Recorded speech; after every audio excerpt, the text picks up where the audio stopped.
मुख्य रूप से मैं बिहार के दौरे के बाद और अपने संसदीय क्षेत्र के दौरे के उपरांत बनारस देर रात में पहुंचा हूं।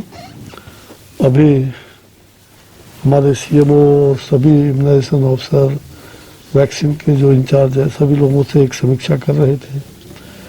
तो क्या स्थिति है बनारस में, मुझे लगा कि कोविड से लेके अभी तक का जो इनकी टीम है पूरा, उस टीम भाव के साथ इन लोगों ने बहुत ही बेहतर काम किया है और जिसका परिणाम है कि आज 99% से भी ज़्यादा, लगभग 100% अब धीरे धीरे रिकवरी रेट हमारा हो रहा है। और आज के दिन में हम ये कह सकते हैं कि वैक्सीनेशन की दृष्टिकोण से जो इनकी तैयारी हुई थी और जो वैक्सीनेशन में जो हेल्थ वर्कर्स को इन्होंने फर्स्ट राउंड में जो किया था, वो फर्स्ट डोज 72% इनका पड़ा था और 95% फिर इन्होंने सेकेंड डोज जो है उसको कवर किया। मुझे लगता है कि फ्रंट लाइन वर्कर का भी जो मॉपअप राउंड होगा उसका प्लान का पूरी योजना बन गई है। 22 फरवरी से मॉपअप राउंड भी यहाँ शुरू हो जाएगा और साथ साथ मार्च महीने में ही सेकेंड वीक में, मोस्ट प्रोबेबली सेकेंड वीक में करेंगे आप वो 50 से ऊपर, 50 ईयर्स पर, हाँ, जो भारत सरकार ने तय किया है 50 से ऊपर का, तो उसके लिए भी तैयारी जारी है। और उसमें वो तो बउआ है, क्या करेंगे। हाँ, बउआ को कितना समझाए देशवासी, उनको तो केवल और केवल, ना तो उनको पार्लियामेंट से मतलब है, ना लोकतंत्र के अंदर पार्लियामेंट में ना तो कोई अच्छी बात वो कभी कहते हैं, हरदम कटाक्ष, हरदम इस प्रकार के। भाई विपक्ष में सब लोगों को कहने का अधिकार है, विरोध करने का अधिकार है, लेकिन आप ऐसा विरोध करो जिससे सरकार को भी बल मिले, सरकार को भी आप आगे कटघरे में ला सकते हैं।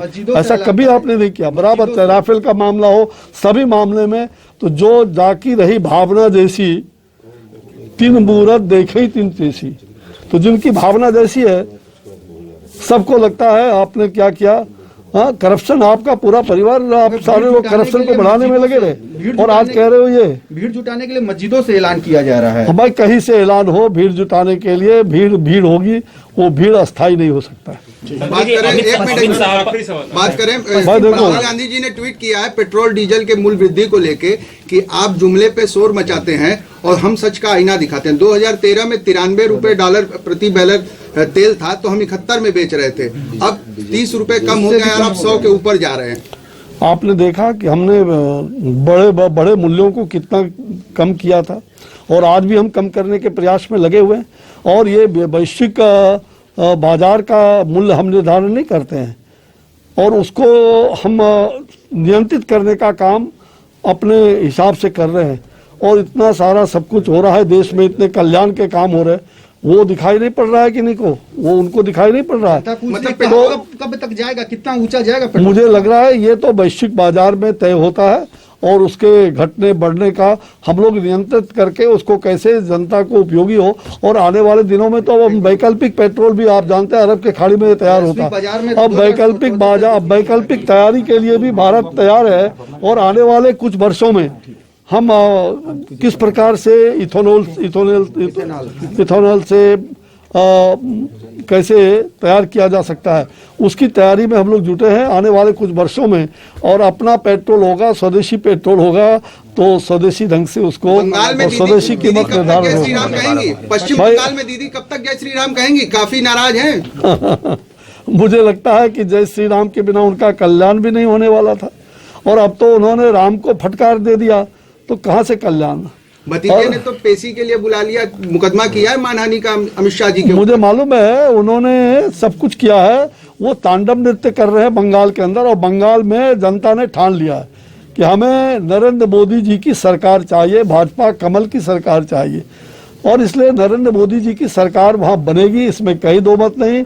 वहां की जनता का विश्वास, अटूट विश्वास। लग रहा है कि भारत में जिस प्रकार से हम लोगों ने वैक्सीन को भी उतार दिया है और अब आने वाले दिनों में मुझे विश्वास है कि हम वैक्सीन को पूरे देश में लगभग 98-99% लगभग हमारा रिकवरी रेट होने जा रहा है 98 से ज़्यादा परसेंटेज हम रिकवरी 98.7 होगा या 67 है।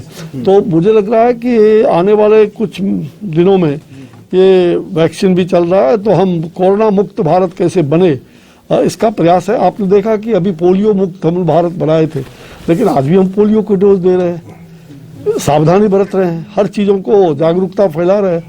तो मुझे लग रहा है कि इसमें कहीं दो मत नहीं कि भारत कोविड से लड़ रहे हैं और कोविड को मार भगाएंगे, इसमें कहीं दो मत, सबके सहयोग से। पूरी दुनिया कोविड को लेकर के भारत की ओर आशा भरी नजरों से देख रही है, वैक्सीन मांगे जा रहे हैं दुनिया में, ये तो भारत का बहुत बड़ा अचीवमेंट है। मैं भी भारतवासी हूँ, मुझे भी गर्व महसूस हो रहा है आपकी सरकार पे।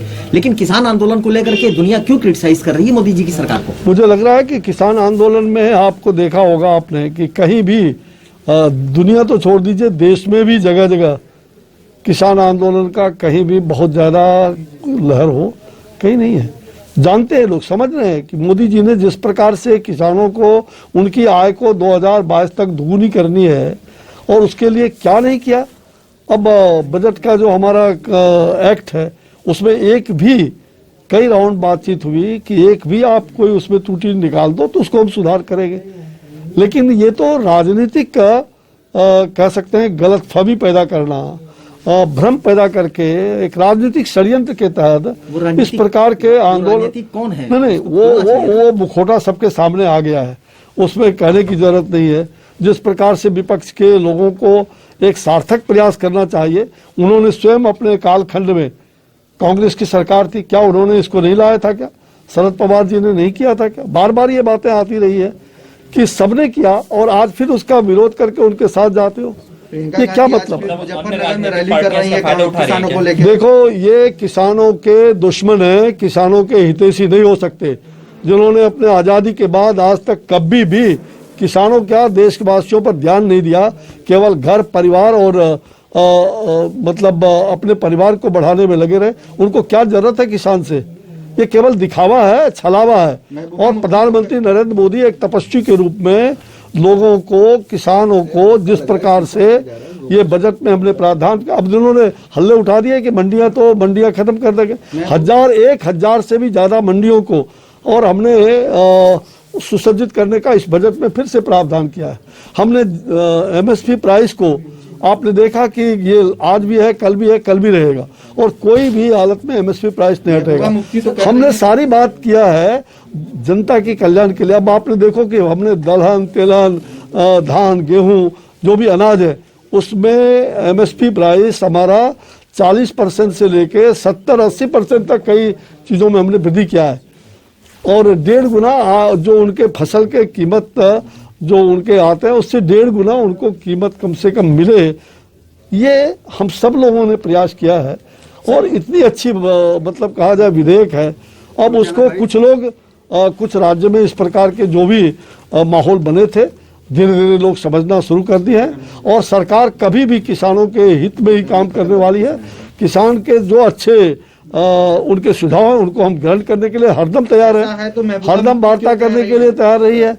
लेकिन अब उसको अगर दूसरा कलर दिया जाए तो ये कैसे होगा? अब भारत का तिरंगा झंडा को आप हटा देते हो, कुछ लोग, मुफ्ती तो कह रही वो किसान नहीं है की तरह ही 370 हटाने के लिए प्रयास करना पड़ेगा जी। किसान आंदोलन को ही तर्ज मानकर वो अपने जम्मू कश्मीर में 370 हटाने के लिए राज्य का दर्जा दिलाने के लिए कह रहे हैं कि किसानों के जैसा ही आंदोलन करना पड़ेगा। उसको एक नजीर बना के पेश करेंगे। देखो, इस देश के अंदर लोकतंत्र में आंदोलन और ये करने का अधिकार तो सबको है, लेकिन जो जिस प्रकार से जम्मू कश्मीर को हमने एक तरह से आज़ाद किया, आज़ादी के बाद भी वो आज़ाद नहीं हुआ था और जिस प्रकार के वहाँ के लोगों ने सहयोग किया, अभी वहाँ चुनाव हुए थे, हर दल ने जिस प्रकार से सराहा है, सारे लोगों ने उसमें भाग लिया, इसलिए उसमें कहीं दिक्कत नहीं है। और कोई भी आंदोलन जो लोकतांत्रिक ढंग से होता है, हम उसके प्रति हमारी सद्भावना है।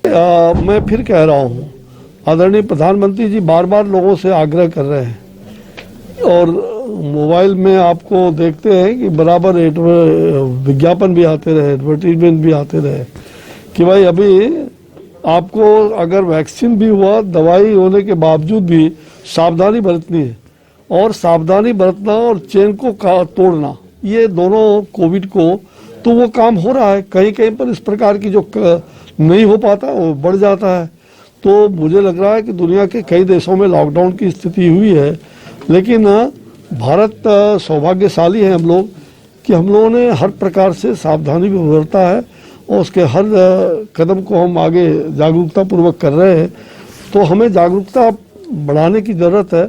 वैक्सीन के बावजूद भी दवाई होगा तो भी ढिलाई नहीं, यह आग्रह हम बार बार कर रहे हैं। तो जहाँ भी इस प्रकार की चीज़ें बढ़े उसको नियंत्रण करने के लिए महाराष्ट्र के अंदर भी हमारा प्रतिदिन हम लोग उसके खबर में रहते हैं, वहाँ के सरकार के द्वारा, राज्य सरकार, तो राज्य सरकारों के सहयोग से। और आपने देखा आदरणीय प्रधानमंत्री जी ने किस प्रकार से इसको टैकल किया, शुरू से लेके बाद तक सभी राजनीतिक दलों को, सभी स्वास्थ्य से जुड़े हुए जितने भी पदाधिकारी हैं, राज्य सरकारों से, मुख्यमंत्री से कितने राउंड बैठकें की, बातचीत किया। हम लोगों ने ग्रुप ऑफ मिनिस्टर्स करके लगभग 25 से ज़्यादा मीटिंग अभी अब तक कर चुके हैं ग्रुप ऑफ मिनिस्टर्स की। तो मुझे लग रहा है कि प्रधानमंत्री जी का निर्देश और मार्गदर्शन हम सब लोगों के लिए पाथे है। और आज हम ये कह सकते हैं कि प्रधानमंत्री जी जिस प्रकार से स्वास्थ्य के बारे में चिंतित है और वो जानते हैं कि स्वच्छ भारत और स्वस्थ भारत तभी बनेगा जब तक स्वच्छता को नहीं अपनाएंगे, स्वस्थ नहीं हो सकते। और आपने 2014 के बाद से जो उन्होंने ये मिसाल कायम किया, तो देश और दुनिया इसका साक्षी है। और जगह जगह हम क्रिटिकल केयर हॉस्पिटल भी, और साथ साथ हमने सभी यहाँ तक कि प्रखंड स्तर पर भी और उसके फेज वाइज हम वहाँ पर जो बायोलॉजिकल लैब है, लैब स्थापित कर रहे हैं। जो आज कोविड से हमें प्रेरणा मिली है कि कोविड के कालखंड में एक लैब नहीं था इस देश में, आज लगभग 2400 से भी ज़्यादा लैब हमने स्थापित किया है। ये मिसाल है। इसलिए भारत जो ठानता है वो करता है। और हमने बजट में ये सारे प्रावधान, स्वास्थ्य में 35,000 करोड़ रुपए से भी ज़्यादा ये बजट के अतिरिक्त वैक्सीन पर हम खर्च करने वाले हैं। प्रियंका गांधी पे भी सर कुछ बता दीजिए। वो कह रही हैं कि वो कह रही कि एक दिन अच्छा दिन बोल देना चाहिए, हफ्ते में एक दिन जिस दिन पेट्रोल डीजल के दाम। अरे उनको एक दिन भी तो कम से कम ये कहना चाहिए कि किसान की बात कर रहे हैं, वाड्रा जी को समझाएं कि किसानों का जो जमीन उन्होंने हड़प लिया है वो तो किसान को पहले वापस करो, आप दोनों मिल करके फिर बात करना।